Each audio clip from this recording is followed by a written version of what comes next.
오늘 제목이 하나님과의 깊은 만남입니다. 좋은 만남은 좋은 인생을 만든다고 합니다. 프리츠 크라이슬러의 자서전을 보면 그의 유명한 바이올린 연주가인데 어느 날 한 영국 신사가 스트라디바리우스 바이올린을 가지고 있는 것을 알게 되었습니다. 그는 그 영국 신사를 수소문해서 간신히 찾아내었고 또한 그 수소문한 그 영국 신사의 집으로 가서 그 바이올린을 나에게 팔지 않겠느냐고 물었지만 이 영국 신사는 그 바이올린은 팔 것이 아니니까 그냥 집으로 돌아가라고 이야기를 합니다. 영국 신사는 팔지 않을 것이라고 이야기를 했지만 이 사람은 크게 실망해서 그 명품을 한 번만이라도 보고 싶어서 잠깐 그 바이올린을 구경할 수 없겠느냐고 이야기를 합니다. 그 영국 신사는 크라이슬러의 명성을 너무나 익히 잘 알고 있었기 때문에 집 안으로 안내하고 그 바이올린을 잠깐 만질 수 있는 시간을 허락해 주었고 진귀한 명품을 이 프리츠 크라이슬러는 집어들게 되었습니다. 그리고 자기의 뺨 아래 그것을 조심스럽게 놓은 후 능숙한 솜씨로 바이올린을 연주하기 시작했습니다. 크라이슬러가 연주할 때 그 영국 신사는 나뭇가지 사이로 신비한 바람 소리를 듣는 것 같은 느낌, 그리고 어린아이의 웃음소리와 새들의 노랫소리, 그리고 천국 성가대에서 천사들이 노래하는 것과 같은 소리가 들리는 것 같았습니다. 이 영국 신사가 연주에 몰입하다 보니까 눈을 떠서 보았는데 크라이슬러가 연주에 몰입하다가 눈을 떠서 그 영국 신사를 보게 되었는데 이 영국 신사가 두 눈에서 눈물을 흘리고 있었습니다. 크라이슬러가 이렇게 이야기합니다. 제가 조금 흥분한 것 같습니다. 너무 소중하고 아름다운 명품이라서 그렇게 사려고 원했던 것입니다. 그러자 영국 신사가 그 명품은 당신 품에 있어야 하고 당신만이 그것을 가질 가치가 있다고 이야기를 합니다. 그리고 그 명품을 크라이슬러에게 그냥 주었다고 합니다. 하나님은 우리를 하나님의 자녀로 만드셨고 또한 우리를 명품으로 만드셨습니다. 그러나 하나님은 우리가 그냥 진열대에 놓여 있기를 원치를 않습니다. 하나님은 우리가 선율도 하고 향내도 없고 의미도 없이 살기를 원치 않으십니다. 하나님은 우리가 아름다운 선율을 내고 향내를 내어 세상을 아름답게 만들고 세상에 하나님의 아름다움을 전파하기를 원하십니다. 언제 우리는 가장 향내내는 삶을 살 수 있습니까? 우리를 창조하시고 이 땅에 보내신 위대한 마스터이신 하나님의 손을 만나야 한다는 것입니다. 하나님께서 우리를 통해서 하나님의 음악을 연주할 때 우리는 가장 아름다운 존재가 되고 우리를 통해 세상에 아름다움이 들어오게 될 것입니다. 그러므로 우리는 항상 이런 고백을 할 수 있어야 합니다. 하나님, 저를 가져주세요. 하나님만이 저를 연주할 수 있습니다. 저의 삶은 하나님의 손에 있기를 원합니다. 하나님께서 저의 삶에서 아름다운 연주를 해 주시기를 원합니다. 주님, 제 안에 아름다움을 심어 주시기를 원합니다. 그것은 주님만이 할 수 있습니다.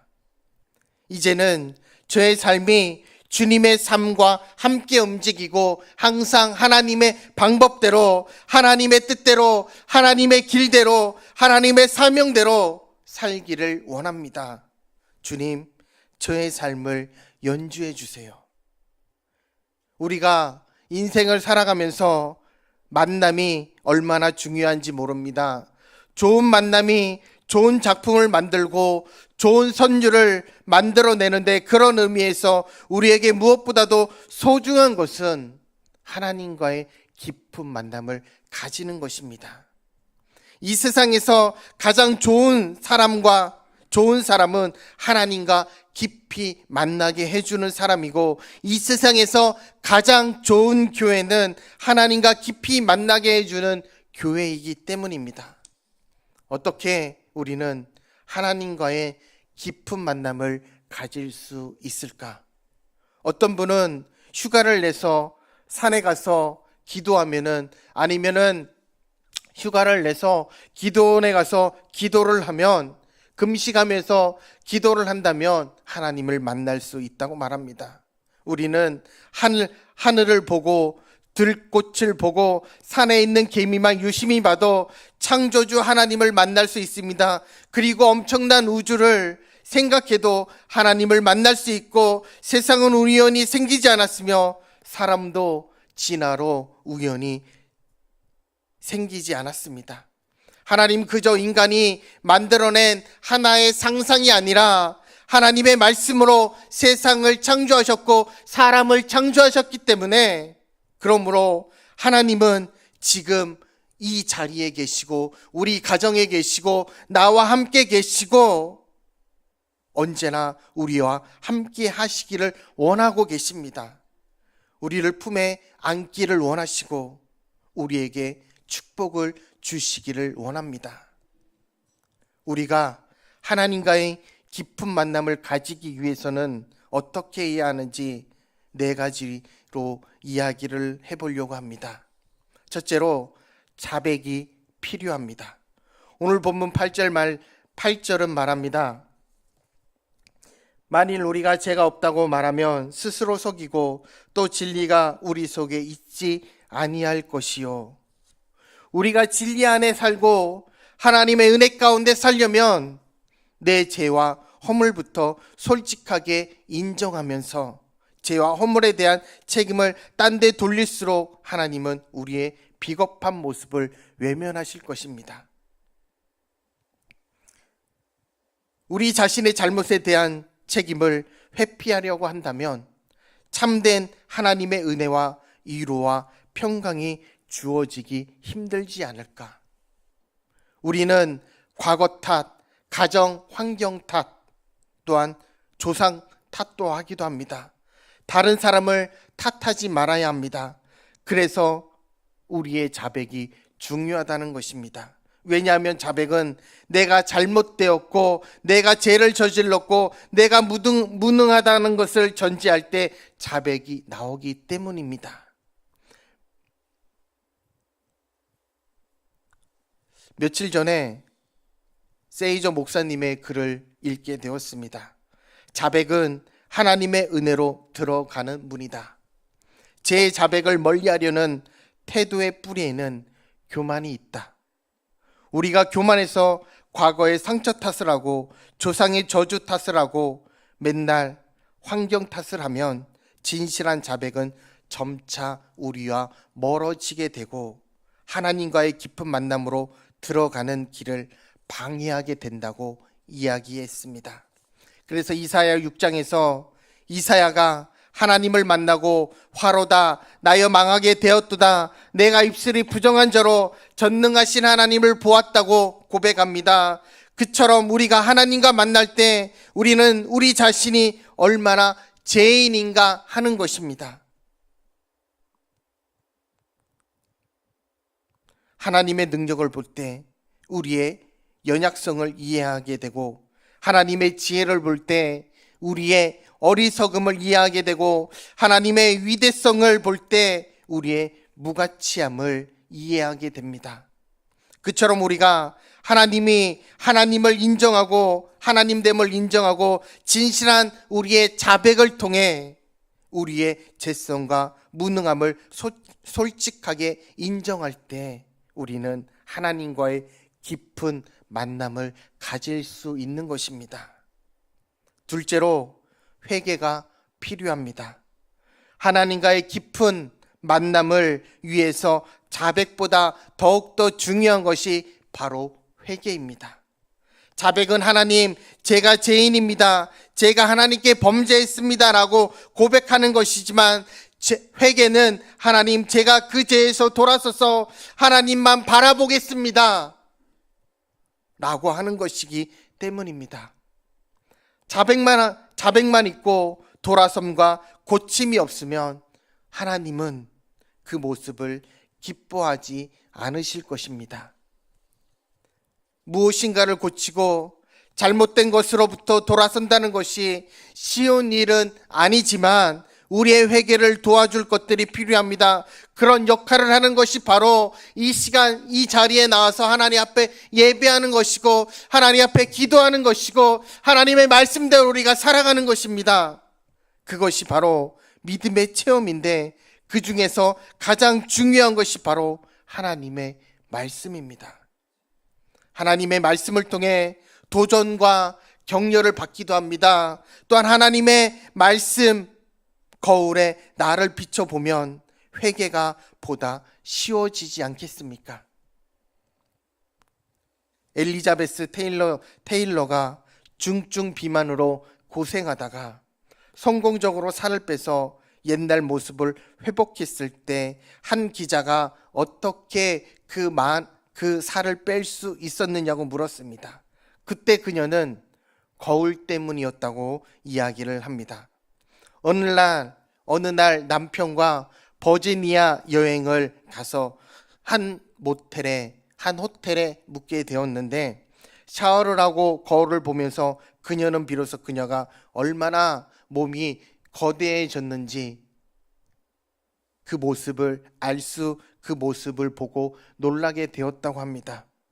우리가 하나님의 말씀을 통해 자기 자신의 모습을 바로 알 때 우리는 변화되기 쉽기 때문에 마귀는 항상 우리의 작은 거울을 사용하려고 만들려고 할 것입니다. 그래서 우리가 교회에 나와서 예배 드리는 것을 피하게 하고, 또한 하나님의 말씀을 피하게 하고, 또한 우리가 교회에 나와서 기도하는 것을 피하게 하고, 우리의 입술로 찬양하는 것을 피하게 합니다. 우리는 더욱더 그러기에 예배에 힘쓰고 말씀에 가까이에서 또한 그 말씀에 비추어 살아갈 때 하나님과 깊은 만남으로 들어갈 수 있을 것입니다. 셋째로 믿음이 필요합니다. 우리가 죄를 자백하고 회개할 때 한 가지 위험이 있습니다.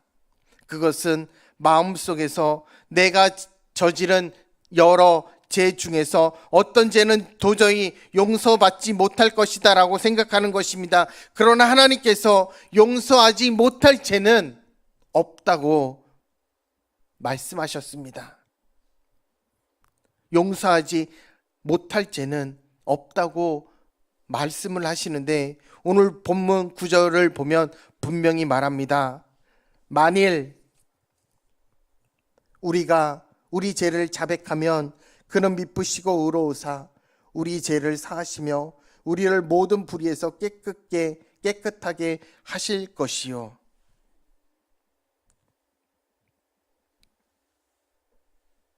이 구절에서 미쁘시다는 말은 믿을 만한 분이시다는 말입니다. 그러므로 우리는 너무 율법적인 사고에 매여 지나친 죄책감을 가지는 것보다 하나님의 은혜는 언제나 우리 죄보다 큽니다. 그러기에 또한 하나님의 은혜는 언제나 율법보다 더 큰 삶의 변화를 일으킬 수 있습니다. 사람들은 가끔 큰 죄를 반복해서 지을 때 이런 생각을 하기도 합니다. 하나님, 저를 저주해 주세요. 하나님, 저에게 벌을 내려주세요. 옆에서 다른 사람들도 그렇게 부추기기도 합니다. 그렇게 살 바에야 차라리 교회를 다니지 말라. 그 말을 듣고 맞아, 이렇게 살 바에야 차라리 교회를 그만 다니는 것이 낫지 하는 것은 사단이, 마귀가 나를 죽이려고 하는 것입니다. 그런 술책에 넘어가는 것이 아니라 우리는 아무리 하나님 앞에 부족한 모습을 보여도, 내가 부족하다고 느끼더라도 항상 하나님은 나를 사랑한다고 선포하고 믿음을 포기하지 말아야 합니다. 우리가 진정 하나님의 은혜 안에 있다면, 우리가 진정 하나님의 말씀 안에 있다면, 우리가 진정 하나님을 사랑한다면 하나님께서는 우리의 존재 자체를 인정해 주실 것이기 때문에 그것을 생각하고 감사하고 또한 하나님 앞에 기뻐하고 행복하고, 죄와 허물 중에서도 다시 한번 새롭게 하나님이 기뻐하시는 일을 다짐할 때 우리는 하나님과 깊은 만남으로 들어갈 수 있게 될 것입니다. 넷째는 순종이 필요합니다. 예수님은 말씀하셨습니다. 너희들이 나를 사랑하면 나의 계명을 지키리라. 요한복음 14장 15절 말씀입니다. 하나님과의 깊은 만남을 가지려면 진실한 자백과 회개와 믿음이 있어야 하지만 마지막으로 진실된 순종도 있어야 합니다. 가끔 나는 은혜를 받았기 때문에 어떻게 살든지 상관없어라는 말이 아니라, 그렇게 이야기하는 것보다 그렇지 않습니다. 순종은 우리가 하나님의 은혜로 변화받았다는 증거입니다. 하나님의 은혜로 변화받았다는 것입니다. 그래서 보네포는 순종하는 사람만이 믿을 수 있고 믿는 사람만이 순종할 수 있다고 말합니다. 말만 하고 행동 없는 삶을 하나님께서는 기뻐하시지 않기 때문에 우리는 립싱크를 하는 가수처럼 입만 움직이는 성도가 되는 것이 아니라 순종하는 믿음과 행동하는 믿음을 가지고 믿음의 신앙의 길을, 또한 하나님께서 우리에게 말씀하시는 그 길을 차근차근 천천히 기도하면서 걸어가야 한다는 것입니다. 우리는 모두 성공을 원합니다. 그런데 중요한 것은 하나님께서도 우리의 성공을 원하고 계신다는 것입니다. 하나님은 우리들을 성공하도록 창조하셨지 실패하도록 창조하신 것이 아닙니다. 하나님은 우리를 성공하도록 이곳에 보내셨지 실패하도록 이곳에 보내신 것이 아닙니다. 만약 우리들이 하나님의 뜻에 우리를 맞춰 하나님 편에 서려는 순종의 자세를 자신이 맞춘다면 하나님은 반드시 우리 편이 되어주시고 깊은 차원에서 우리를 만나주실 것입니다. 하나님께서 나를 만나주시지 않는다, 하나님께서 나의 기도를 들어주시지 않는다, 하나님이 나와 함께 하시지 않는다가 아니라 하나님과의 깊은 만남을 원하신다면 하나님 편에 서서 내가 하나님 편에 서 있는가, 내가 하나님 앞에 기도하고 있는가, 내가 말씀에 서서 주님의 말씀을 붙들고 가고 있는가, 그 말씀이 나의 삶에 잘 흘러가고 있는가 뒤돌아봐야 되지 않겠습니까? 그러므로 우리가 하나님 앞에서 성공적인 삶을 살기 위해서 무엇보다도 중요한 것은 하나님과의 관계, 그 하나님과의 관계가 우리의 성공을 좌우하게 될 것입니다. 우리가 하나님과의 관계를 새롭게 해서 그 만남의 깊이를 더욱더 깊이 하는 순간 우리의 삶은 확실하게 달라지게 됩니다. 그러므로 이제 기독교라는 종교를 믿는 사람으로 그치지 말고 하나님과의 깊은 만남을 가질 수 있도록 더욱더 최선을 다하여 하나님 앞에 힘쓸 수 있는 우리 청신제일교회 모든 성도님들이 되시길 주님의 이름으로 축복합니다. 그래서 우리가 기독교라는 종교 생활에서 벗어나 하나님과의 깊은 만남을 가질 때 하나님은 우리의 삶을 능력 있는 삶으로 만들어 주십니다.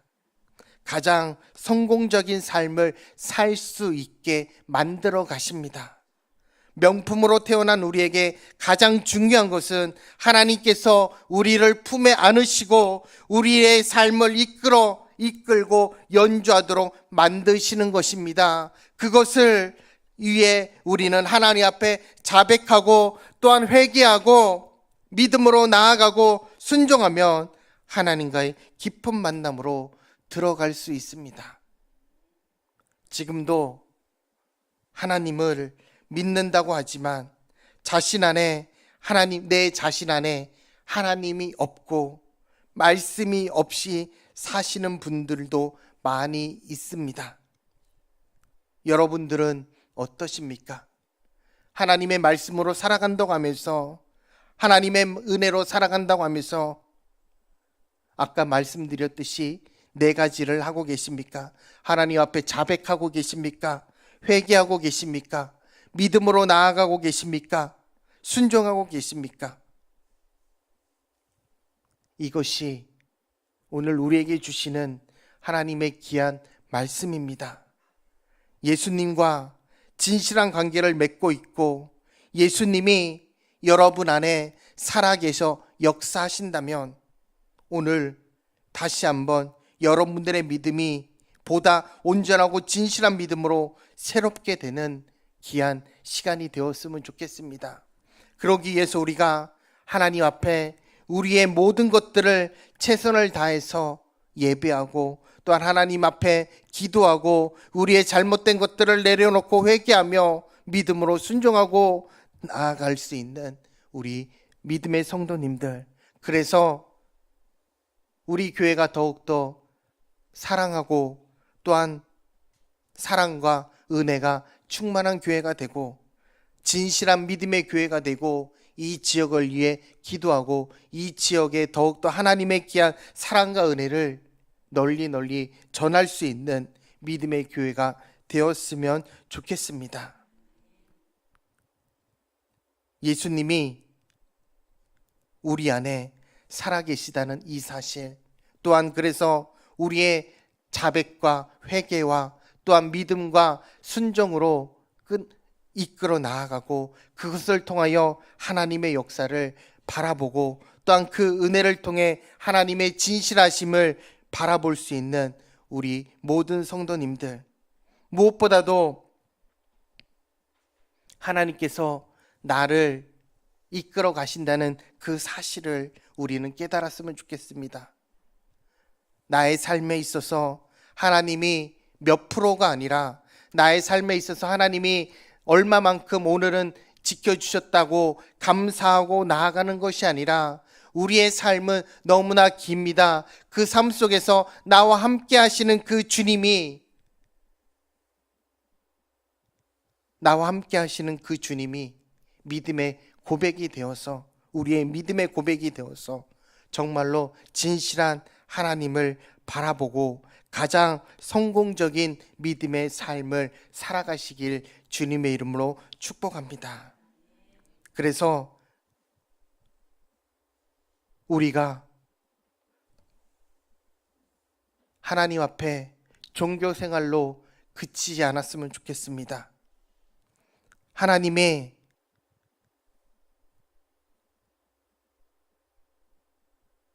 살아 역사하심을 체험하고 또한 그 삶을 주님 앞에 보여드리는 이 아름다운 믿음의 교회에서 최선을 다해 영광 돌리며 나아갈 수 있는 우리 청신제일교회 모든 성도님들이 되길 주님의 이름으로 축복합니다. 기도하시겠습니다.